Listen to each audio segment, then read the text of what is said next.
Bonsoir et bienvenue en ce samedi 20 février 2021. Et nous en sommes arrivés ce soir à la méditation numéro 337 et plus particulièrement à la méditation numéro 51 dans le livre de l'Apocalypse que nous méditons depuis le 1er janvier de cette année. Avant de poursuivre notre méditation, prions. Père, dans le nom de Jésus, bien-aimé Saint-Esprit, que nous puissions une fois de plus, nous soumettre à toi, Père, à ta parole, dans le nom de Jésus. Que nous puissions, par ton enseignement, résister à l'ennemi. Et comme tu le dis, dans l'épître de Jacques, il fuira loin de nous. Oui, il fuira loin de nous. Tu nous dis, approchez-vous de Dieu et il s'approchera de vous. Alors oui, ce soir encore, bien que nous sachions que tu es en nous et que nous sommes en toi, nous nous approchons encore plus proche de toi, afin que nous puissions entendre, Seigneur, non seulement les battements de ton cœur, mais que nous entendions, nous parler. Oui, nous voulons entendre le son de ta voix, ce murmure qui nous dit, ce que nous devons faire afin de demeurer ferme. Merci, une fois de plus, pour tout ce que tu vas nous apprendre ce soir, nous enseigner, bien-aimé Saint-Esprit, dans le nom de Jésus, et pour ta gloire, Père. Amen. Nous avions hier soir terminé la lettre, écrite par l'apôtre Jean, selon ce que lui a donné, à écrire, notre Seigneur lui-même dans le chapitre 2 du livre de l'Apocalypse. Et nous allons commencer aujourd'hui, la troisième de ces 7 lettres qui sont envoyées donc aux églises d'Asie mineure. Et ce soir, c'est l'église de Pergame. Alors, nous allons prendre ce qui est dit à cette église à partir du verset 12 jusqu'au verset 17. Notre Seigneur, toujours, donne son enseignement et surtout ce que doit écrire l'apôtre Jean. Il est écrit: Écris à l'ange de l'église de Pergame. Voici ce que dit celui qui a l'épée aiguë à 2 tranchants. Je sais où tu demeures. Là est le trône de Satan.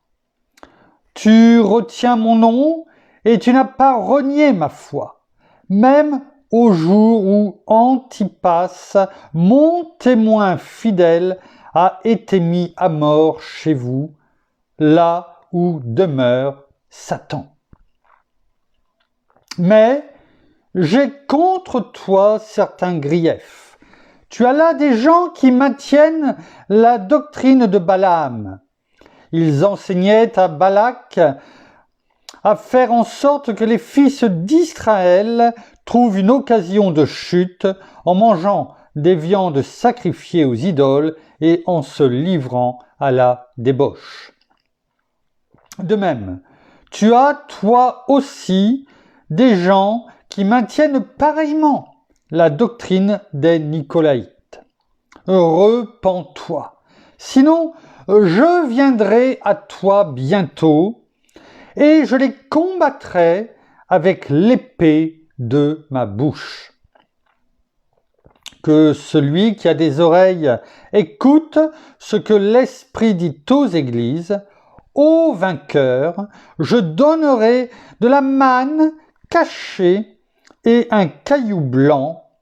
Sur ce caillou est écrit un nom nouveau que personne ne connaît sinon celui qui le reçoit. Amen. Nous allons donc commencer à voir déjà quelle est cette église, à quelle période de l'histoire elle prend, qu'elle représente. Alors tout d'abord, après l'église d'Éphèse, l'église de Smyrne, l'église de Pergame, qui existe, bien entendu, on a dit, les 7 églises étaient bien réelles, et l'église de Pergame, représente la condition de l'état de l'Église au sens large, hein, l'état de l'Église avec un grand E, qui se situe entre l'an 300 et l'an 500. Alors bien entendu, c'est un message pour l'Église de Pergame qui existait à ce moment-là, mais également pour la période de l'histoire de l'Église avec un grand E qui va de l'an 300 à l'an 500. Pour rappel, l'Église d'Éphèse était considérée comme l'Église apostolique jusque la disparition de l'apôtre Jean, donc on va dire jusque l'an 100, et l'Église de Smyrne de l'an 100 à l'an 300, et donc l'Église de Pergame de l'an 300 à l'an 500. Voilà donc située la période de l'histoire que représente l'image que représente l'Église de Pergame, tout en rappelant que l'Église de Pergame était bien réelle et existait bien donc au moment où le message a été écrit. Nous allons voir maintenant la ville de Pergame, où se situait cette église, comme on l'a fait avec Éphèse, comme on l'a fait avec Smyrne. Eh bien, la ville de Pergame, il faut dire que celle-ci, cette ville, était la plus importante localité de la Mysie, M-Y-S-I-E, qui était une province qui se situait au nord-ouest de l'Asie mineure, donc de la Turquie actuelle, donc au nord-ouest. Hein, donc quand on regarde la carte qui est à peu près comme ça, eh bien, enfin bon, vous l'avez à l'envers, mais donc c'est au nord-ouest de, comment dirais-je, de l'Asie mineure. Pergame est située par rapport aux autres églises, on va le voir, mais avant tout à 25 km de la mer Égée. C'est important parce qu'elle n'est pas très loin de la mer, et au nord d'Éphèse. Donc elle se situe au nord d'Éphèse, donc un peu plus haut. Et elle se situe également par rapport à l'église de Smyrne, à environ 80 km. Alors, ça peut nous paraître beaucoup, parce que surtout à cette époque-là, il ne faut pas oublier qu'il n'y avait pas de voiture. Hein. La plupart des choses, eh bien, les déplacements, ils le faisaient à pied. Mais je dirais que le pays, l'Asie mineure, est grand. Et c'est vrai que ces distances, en fait, eh bien, font que on peut dire que et on le verra avec les autres églises, eh bien que les sept villes de l'Apocalypse auxquelles seront envoyés ces lettres, ces messages de notre Seigneur, eh bien ne sont finalement pas très éloignées les unes des autres. En ce qui concerne l'église de Pergame, eh bien, on peut dire que c'est grâce à Alexandre le Grand, donc on a tous entendu parler d'Alexandre le Grand, qui a eu un règne assez court finalement, mais qui a eu un empire très très vaste.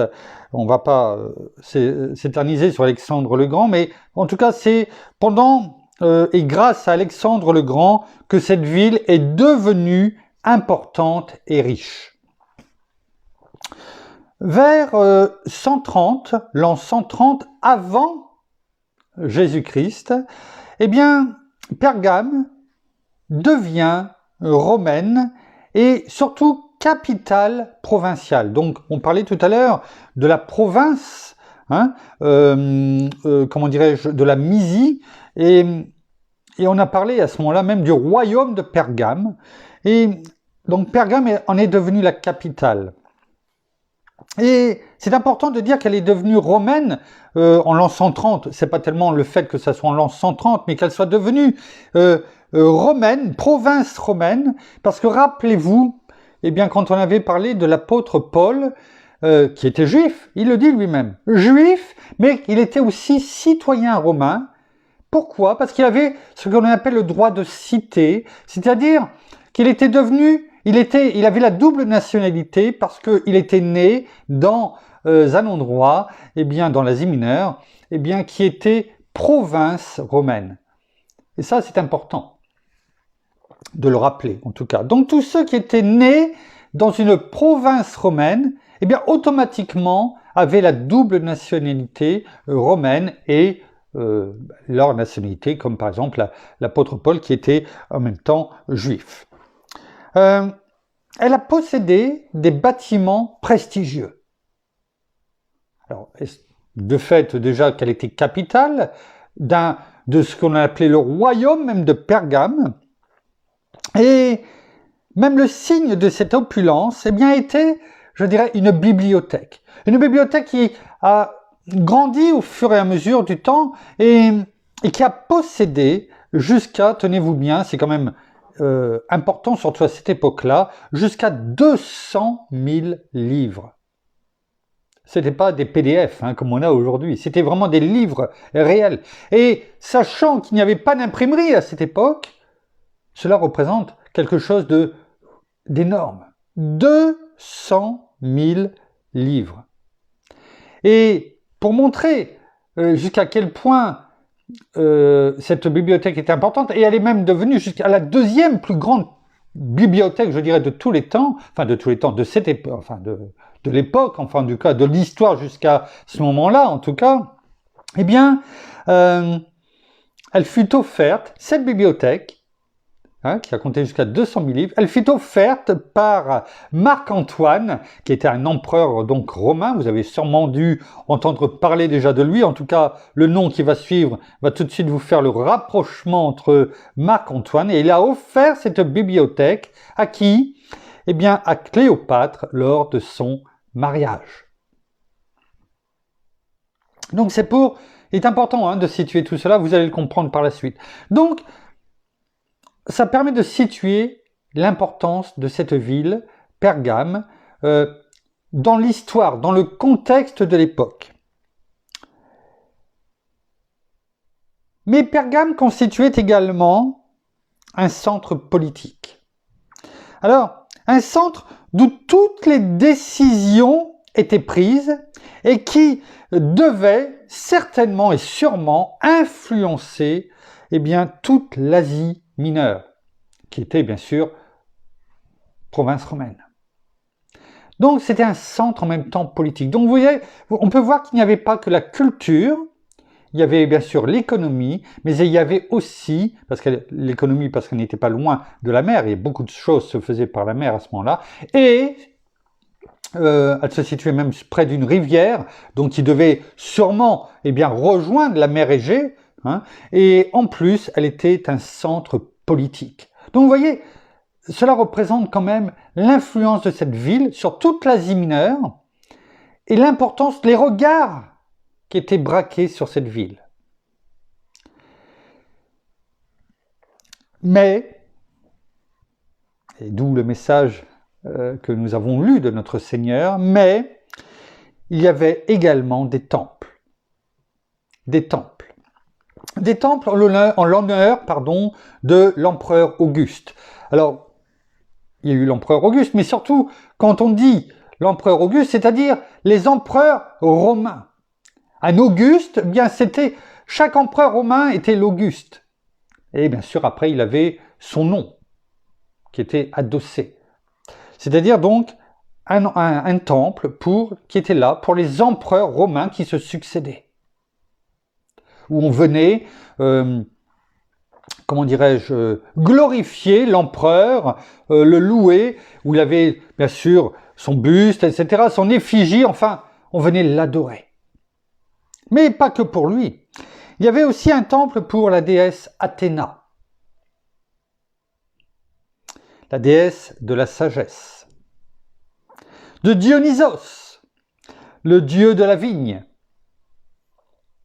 et un grand autel, qu'on appelait le grand autel de Zeus, le roi des dieux grecs.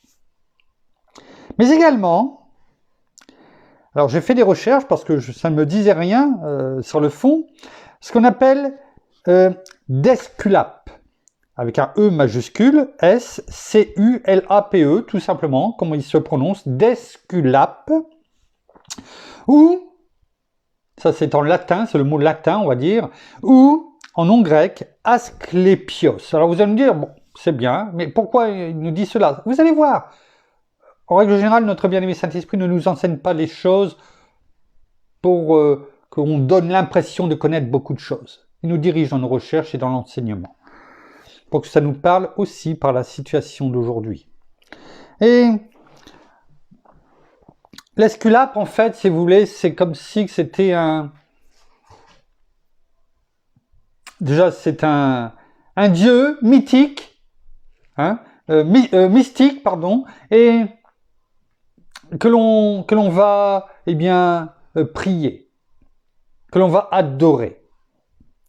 Et là, ce dieu, Asclépios d'Esculape, donc bien défini, eh bien, c'était un dieu pour eux, pour la population, pour toute cette, je dirais même l'Asie mineure, hein, entre autres, en tout cas, toute la religion, ou toute, comment dirais-je, la culture gréco-romaine, eh bien, c'était un dieu, avec un petit d, bien entendu, gréco-romain de quoi? De la médecine.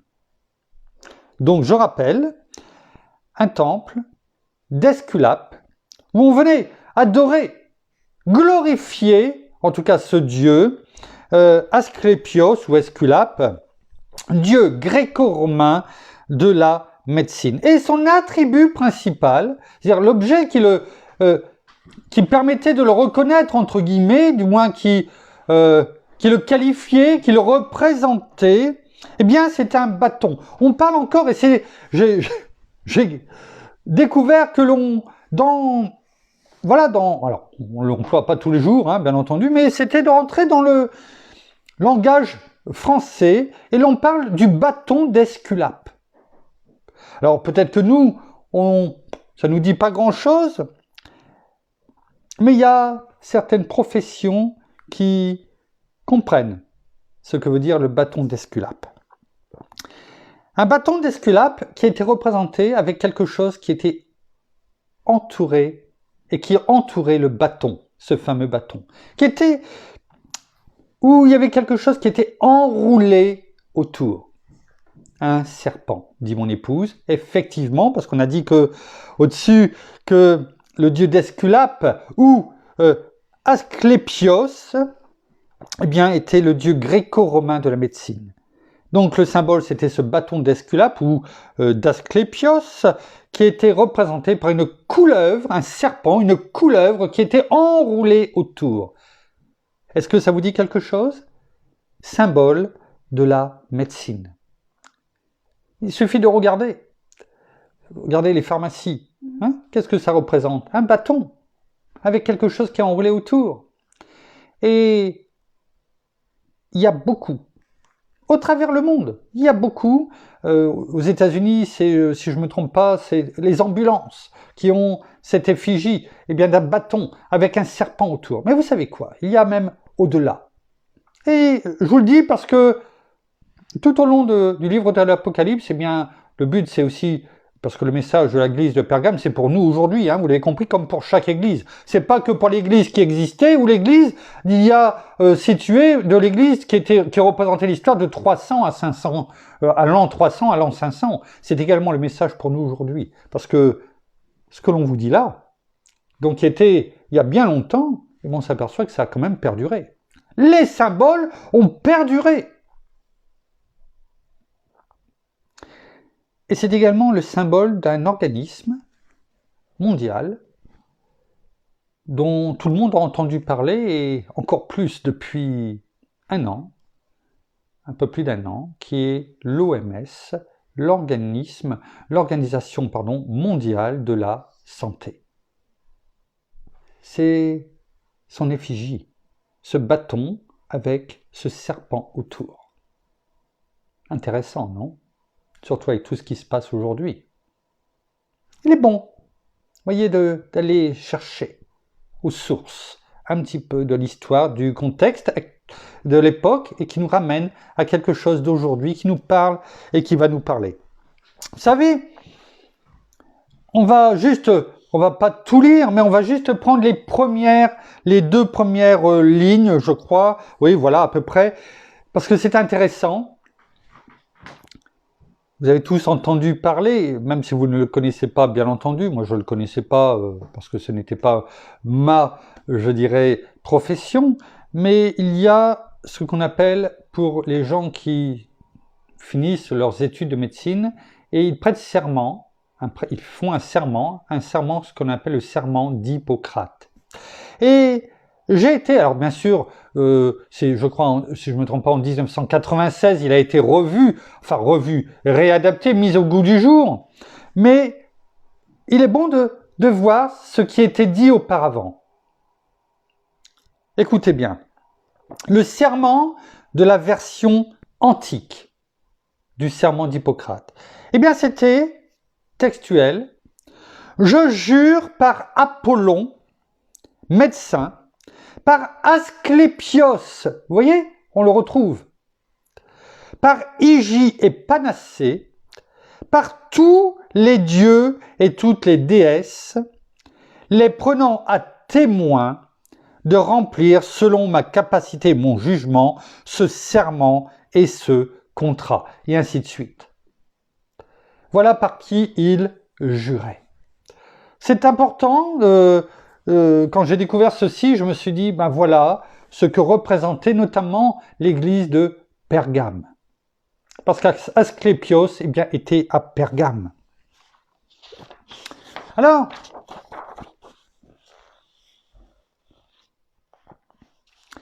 il y avait notamment un temple un peu particulier qui attirait les foules et notamment qui recherchait ces foules qui recherchaient la guérison. Oui.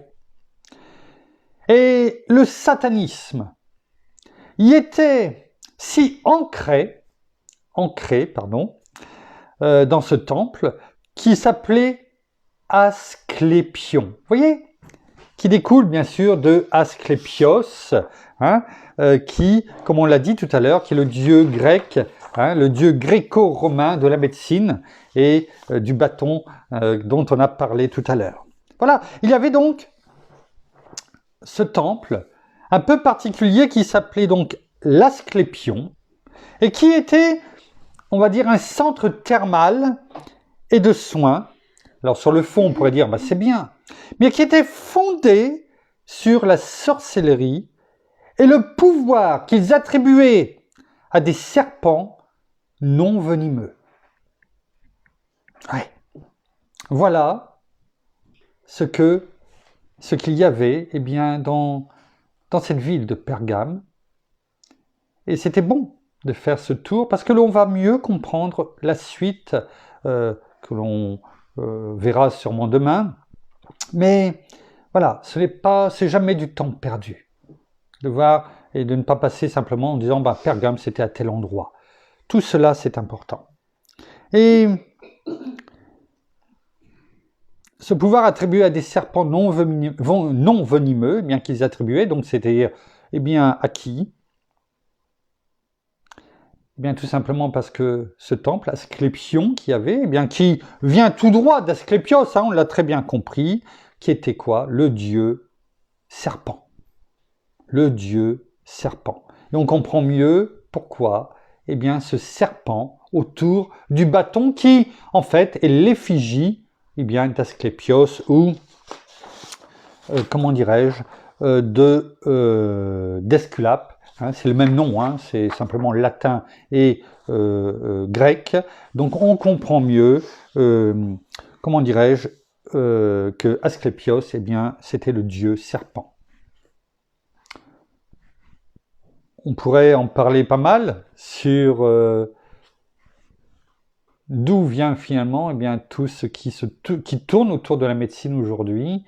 Et alors je ne rejette pas bien sûr la médecine, mais avec tout ce qui se passe aujourd'hui, on sait qu'il y a ce serment d'Hippocrate, vous avez entendu, même si ce n'est plus le cas aujourd'hui, mais combien il jurait sur les dieux, les déesses, et sur Asclépios, donc le dieu serpent. C'est intéressant de voir d'où ça vient, parce que il y a des personnes qui aujourd'hui travaillent dans le métier de la médecine, qui ont prêté bien sûr ce serment, alors pas comme là dans le serment d'Hippocrate antique, bien entendu, qui sont des personnes formidables, qui font leur métier, etc., de façon formidable, et heureusement, gloire à Dieu, mais il y en a, et surtout de nos jours, dont la seule chose qui les intéresse, c'est l'argent, tout simplement. Et ce serment d'Hippocrate pourrait être plutôt un serment d'hypocrite peut-être sûrement pour eux. Hein. Il suffit de voir toutes ces batailles qu'il y a depuis un an et des professeurs soi-disant imminents qui ont reçu beaucoup d'argent de laboratoires et qui eux-mêmes, et ont fini par le dire, parce que ils ont l'étau se resserrait, hein, peut-être que le serpent serrait peut-être autour de leur cou, et c'était des professeurs notamment qui envoyaient des lettres anonymes contre un certain professeur dans la ville de Marseille, avec tout ce qui s'est passé, et qui finalement a fini par dire, parce que ça a été découvert, qu'il avait touché des centaines de milliers d'euros, je ne dis pas 100, mais des centaines de milliers d'euros de certains laboratoires. C'est pourquoi je me permets de dire que ce devait être sûrement un serment d'Hippocrate et non pas d'Hippocrate. Ceci est dit. On va terminer et on continuera demain, verset par verset, concernant cette ville. Ce qu'il faut surtout retenir en conclusion pour cette métropole, parce que c'était une grande ville, hein, bien entendu, on l'a bien compris, c'est qu'elle était un grand centre d'adoration finalement païenne. Oui, un grand centre d'adoration païenne, et on comprendra après beaucoup plus facilement les mots de notre Seigneur Jésus, sinon on n'aurait pas tout compris. Et on y trouvait un abondant mélange de différents cultes. On l'a vu, hein. Zeus, Athéna, les Augustes, donc les empereurs romains, les dieux serpents, voilà. Et il y avait sûrement d'autres. Là, c'est les principaux. Donc, il y avait un abondant mélange de différents cultes. Alors, c'est ça là qui a fait, attirer tous ces regards sur cette ville, c'était que cependant, et d'une part, Pergame, était considérée comme une très belle ville par rapport à ses monuments, par rapport à ses pierres qui étaient blanches. Hein, on en a parlé dans ce que notre Seigneur disait, donc qui, sûrement sur le soleil, devait être éblouissant, devait ressortir. Et toutes ces, bien sûr, parce qu'on a parlé centres politiques, économiques, culturels, donc il devait y avoir des belles villas pour tous ces notables. Donc c'était une très belle ville. Mais d'autre part, c'était aussi la ville, sûrement de l'Asie mineure, la plus sombre et la plus inquiétante de tout l'Empire romain. De tout l'Empire romain, à cause de tout ce paganisme, de toute cette adoration de tous ces dieux. Les habitants de Pergame étaient même considérés comme les gardiens des temples d'Asie. Alors, je ne sais pas si vous comprenez cette phrase et que vous voyez un petit peu jusqu'à quel point l'Asie mineure, c'est grand. C'est la Turquie aujourd'hui. Mais je dirais même c'est l'Empire romain au total qui avait les yeux braqués sur le royaume de Pergame, si on peut dire, et sur Pergame en particulier, qui était sa capitale. Et ses habitants étaient considérés comme les gardiens de tous ces temples païens. Voilà ce qu'était Pergame, et voilà où se situait l'église de Pergame dans ce contexte bien particulier et entouré de tout ce paganisme. Alors, on pourrait dire, c'est l'image aussi pour nous, cette image du monde qui nous entoure, hein, parce que ce message pour l'église de Pergame, c'est aussi pour nous, de tout ce que nous avons pu dire, hein, sur ces découvertes de Dieu que l'on ne connaissait pas de nom, en ce qui me concerne en tout cas, peut-être que pour certains vous les connaissiez, Zeus et compagnie, Athéna est certes, mais notamment le dieu serpent, le dieu de la médecine, et qui est toujours vivace finalement de nos jours, en tout cas dans le symbolisme. Hein? Donc c'est important. Et c'était dans cette ville, eh bien, qu'était l'église de Pergame, et nous verrons demain, eh bien, parce que nous l'avons lu, mais nous détaillerons, eh bien, la situation de l'église elle-même, de Pergame dans ce contexte particulier, bien entendu, et ce que le Seigneur eh bien, dit à l'église en particulier, ce qui est bon, et ses reproches dont, vous l'avez entendu tout à l'heure, nous ne détaillerons pas à nouveau parce que nous en avions déjà parlé lorsque nous avions médité dans l'église, sur l'église d'Éphèse, hein, en ce qui concerne les doctrines de Balaam, Balak et des Nicolaïtes. Nous ferons juste eh bien, un passage dessus, mais il était bon eh bien, de voir dans quel contexte et dans quelle situation l'église de Pergame eh bien, était. Merci Père, merci Seigneur, merci bien-aimé Saint-Esprit d'avoir permis eh bien, de nous ouvrir les yeux sur cette Église, eh bien, dans la situation, dans la ville, dans la province, dans la région, dans le pays dans lequel eh bien, elle se situait, combien ce devait être dur pour elle, mais combien c'est très proche, pour pas dire identique à ce que nous vivons aujourd'hui, nous, Église de maison, église, bâtiment, qu'importe où nous sommes, chacun enfant de Dieu, chez lui avec sa famille, par rapport à tout ce monde, hypocrite, et pour malheureusement beaucoup voué à Satan, dont on a parlé un petit peu, vous avez entendu le Seigneur le dire, eh bien nous allons continuer au fur et à mesure des jours, eh bien voir la situation de Pergame, mais qui aussi sera le miroir, le reflet, je dirais, de ce que nous vivons également aujourd'hui.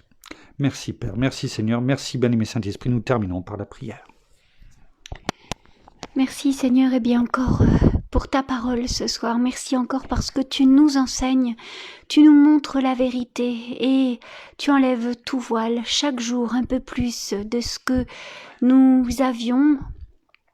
Et chaque jour, eh bien, c'est une vérité qui est découverte, c'est un voile, c'est une couche qui est enlevée.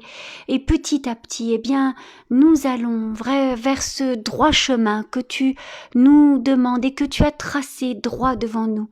Alors oui, combien semer d'embûches est ce chemin, mais nous savons que nous devons tenir ferme contre tout ce qu'il se passe autour de nous, contre toutes ces tempêtes, contre tous ces vents, contre tout ce qui peut nous faire chuter. Gardons toujours, c'est vrai, notre regard tourné vers toi.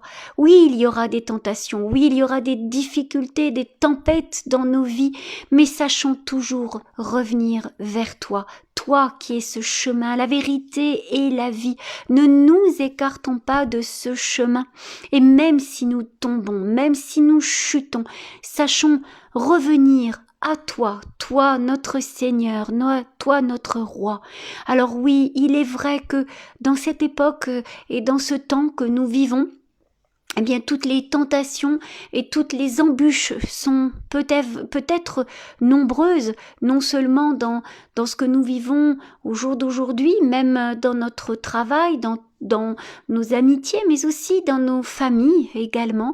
Et c'est vraiment pourquoi nous devons tenir ferme, non seulement pour nous, mais aussi pour tous ceux que nous aimons, tous ceux qui nous sont proches, tous ceux qui peut-être au jour d'aujourd'hui, eh bien, ne comprennent pas tout. Eh bien, tenons ferme aussi pour eux. Alors, sachons aussi être dans la vérité, dans la droiture. Ne soyons pas ces enfants hypocrites, mais soyons vraiment ces enfants droits, ces enfants que tu veux mener à la vérité chaque jour. Eh bien, laissons-nous enseigner chaque jour, laissons-nous instruire, laissons-nous aussi complètement transformer dans tout ce que tu veux pour chacun d'entre nous, afin que nous aussi, eh bien, nous puissions, non pas nous, mais avec nos paroles, avec notre amour, eh bien aussi pouvoir toucher aussi d'autres personnes et aussi leur ouvrir les yeux sur tout ce qu'est en fait le monde tout simplement le monde d'aujourd'hui. Et parce que tu le dis, eh bien tu reviendras chercher tes enfants, tu reviendras chercher ton Église, pas les telle ou telle église, mais ton église et tous ceux qui seront prêts.